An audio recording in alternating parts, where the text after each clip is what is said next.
I asked your rector if I could preach today because of today's date.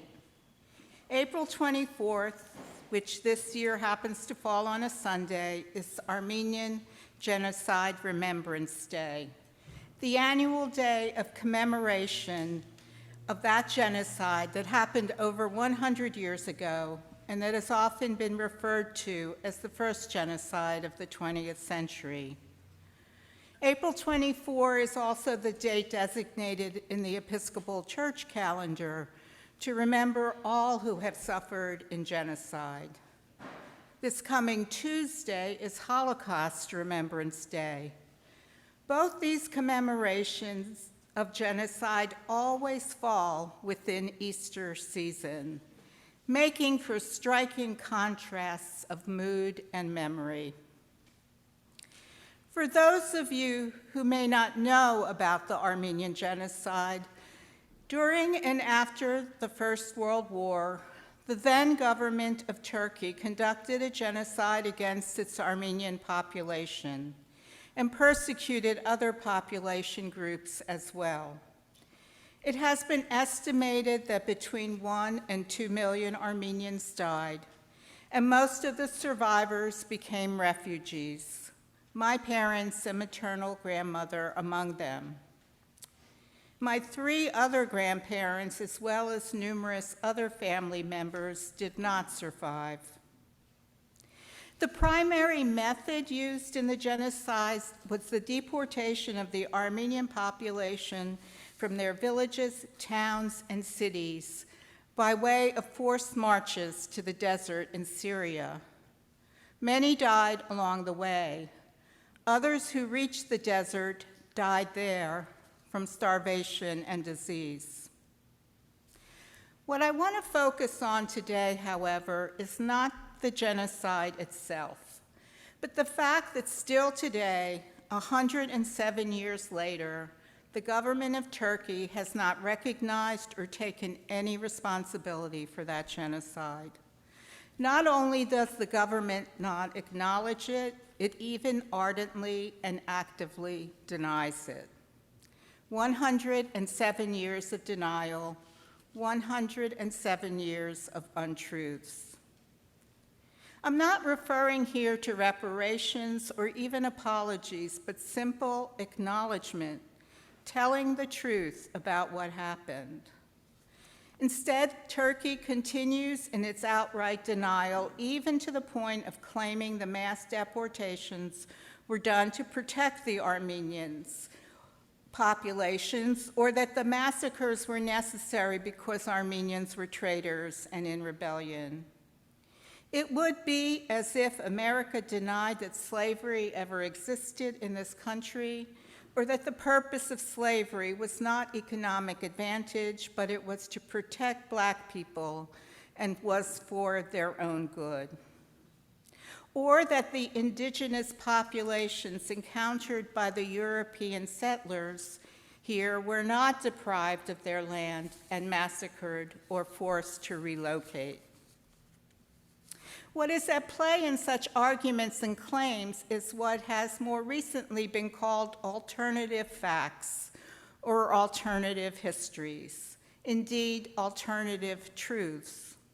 Something we are seeing more and more in our world as autocrats and others spin narratives to suit their purposes and ends, whatever the facts and realities may be. So Trump won the election. It was stolen from him. Ukraine is the aggressor, not Russia. Russia has not bombed civilians. Immigrants are criminals. Critical thinking is dangerous, and the list could go on. So we have to ask, as Pilate asked Jesus in the Gospel of John, what is truth? Or more precisely, how do we know what is true? Pilate's question followed upon Jesus saying, "For this I was born, and for this I came into the world, to testify to the truth." Jesus claims that he is the witness to truth, and Pilate wants to know what truth is. So how might we address that question in our world of multiple narratives claiming to be true, in our context of ideological conflicts and power battles? To begin to answer that question, I turn to today's portion from the Gospel of John. Now, Jesus did many other signs in the presence of the disciples, which are not written in this book, but these are written so that you may come to believe that Jesus is the Messiah, the Son of God, and that through believing you may have life in his name. The Gospel of John is structured around a series of signs, or what can be seen as miracles, that increasingly reveal who Jesus is and what his purpose is. The signs are meant to lead us to Jesus, to belief in the divine. But belief is not the end goal in itself. The purpose of believing is to have life, life abundant. And in order to have such life in this life, one needs to recognize, know, and commit to what is true, which leads us back to the question, how do we know what is true? And as I have suggested, that is not so simple or straightforward a question these days. Like so many other things in our society, truth has become a commodity. Truth is what sells, it seems, or what you can sell to others, through narratives of your own creation, through manipulating or controlling the flow of information, through the deployment of authoritarian power. In a circular way, the alternative facts or narratives are intended to support and bolster the power of those who put them forward, and then they use that power to maintain their versions of so-called truth. As I've said, not only does Turkey deny the genocide, but it actively refutes it. School textbooks in Turkey contain nothing about the history of the genocide, or at most, talk about it as a repopulation of Armenians for their own safety. Still today, and still ardently, the Turkish government spends millions of dollars to perpetuate its position in other countries as well. There has been an active lobby and various campaigns for years in the United States. For many, many years, and through numerous administrations, efforts to have the U.S. recognize the genocide were thwarted by the desire to maintain Turkey as an ally. Only in 2020 did Congress recognize the genocide. Biden is the first president to refer to what happened as a genocide. And that timing was in good part due to Turkey's blatant support of and participation in Azerbaijan's aggression towards its Armenian population. In other words, attempted continuing ethnic cleansing. In the face of the commodification of truth and such authoritarian powers with their attendant aggression, I ask again, what is true? How do we know what is true? Some Christians, including most of us, have a tendency to want to divorce truth from power, and yet other Christians want to wed them and use Jesus to assert authoritarian and controlling power. One of the most disturbing things for me on January 6, 2001, along with the violence, was the rioters carrying signs with Jesus' name on them, and the various claims they made about Jesus, including asserting Jesus was on their side. We may want to divorce truth from power, but we cannot. It is, in fact, dangerous to think they are not connected. Rather, we need to ask ourselves how Christians should understand and use power. We are now in Easter season. Our alleluias are multiple, our hymns are joyous and even triumphant. The resurrection is claimed as evidence of God's power, power to overcome the forces of evil and death itself. But that is not the way it was the first Easter. The followers of Jesus were not so joyous or triumphant. In fact, they were afraid. They were hiding behind closed doors. As we hear today and will hear again, the risen Christ appears to Jesus' followers, and they do not recognize him at first. It is in and through the encounter with Christ that they come to know and acknowledge, that they come to know the truth before them. The life that Christ offers, the life that is promised in resurrection, is not about power as might or control or domination, though Christians have and still do make such claims. Whether it was in the Crusades, the imperialism of empires, or the storming of the Capitol. Rather, the truth of Christ is meant to give us life, to set us free, to empower us for justice, to enliven us to love and care of one another. This world of competing narratives is not going to go away. The amassing of power and the thirst for domination is not going to go away either. These are the realities, the truths, if you will, that we need to navigate our way through to come to truth that sets us free, empowers us, and enlivens us. The truth that moves us into action for justice. And such navigation requires precisely what the dominating powers fear. It requires a questioning mind, critical thinking, honesty, courage, and perseverance.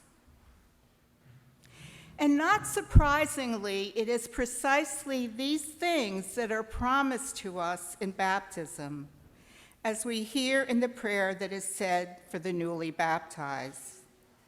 Sustain them, O God, in your Holy Spirit.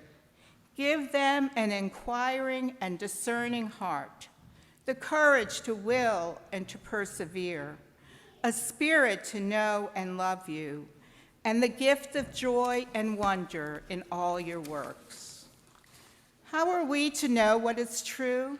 By living into the promises of our baptism, that we are Christ's own and we can be inquiring, discerning, courageous, knowing, and loving.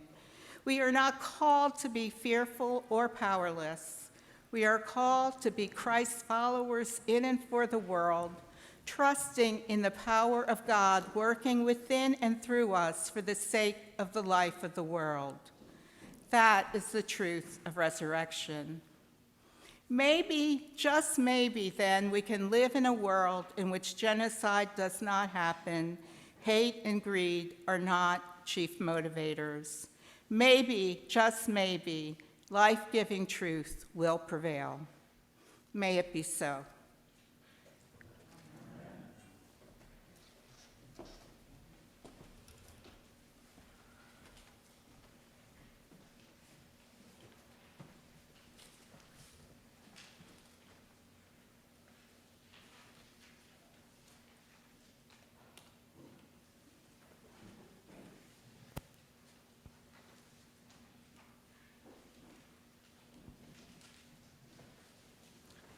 Let us join our voices with Christians from all times and all places, professing our faith in the words of the Nicene Creed. We believe in one God, the Father, the Almighty.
Holy One who acts righteously, equip your church as witnesses of your goodness to go and tell others of your abundant love, that they may believe that Jesus is our salvation and life.